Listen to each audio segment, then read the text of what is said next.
हाल ही में खबर आई है कि केंद्र सरकार 2 स्तरीय जीएसटी रेट स्ट्रक्चर लाने पर विचार कर रही है। टैक्स एक्सपर्ट्स ने इसे अच्छा कदम बताया है, लेकिन उनका कहना है कि इन्वर्टेड ड्यूटी स्ट्रक्चर जैसी समस्याओं को हल किए बिना यह सुधार अधूरा रहेगा।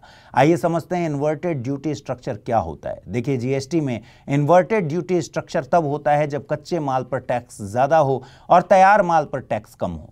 उदाहरण के लिए टेक्सटाइल इंडस्ट्री में धागा या कपड़े के कच्चे माल पर 12 से 18% जीएसटी है, लेकिन जब उससे शर्ट या साड़ी जैसी तैयार प्रोडक्ट बनती है तो उस पर सिर्फ 5% का जीएसटी लगता है।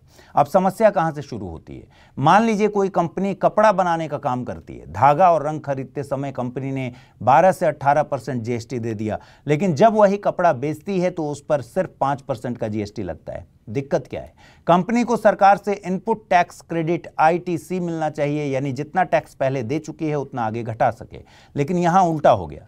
कच्चे माल पर टैक्स ज्यादा लेकिन तैयार माल पर टैक्स कम, इसलिए कंपनी के पास आईटीसी बच जाता है जिसे वो तुरंत इस्तेमाल नहीं कर सकती। अब इसका असर क्या होता है? इससे कंपनियों पर टैक्स का बोझ बढ़ जाता है, क्योंकि उनका पैसा फंस जाता है। जब टैक्स का बोझ बढ़ेगा तो वे सामान की कीमत भी बढ़ा देंगे। नतीजा ये होगा कि ग्राहक को भी चीजें महंगी मिलती हैं। इसे ही हिडन टैक्स कॉस्ट कहा जाता है, यानी सीधा दिखे न सही पर टैक्स का असर तो ग्राहक तक पहुंचता है।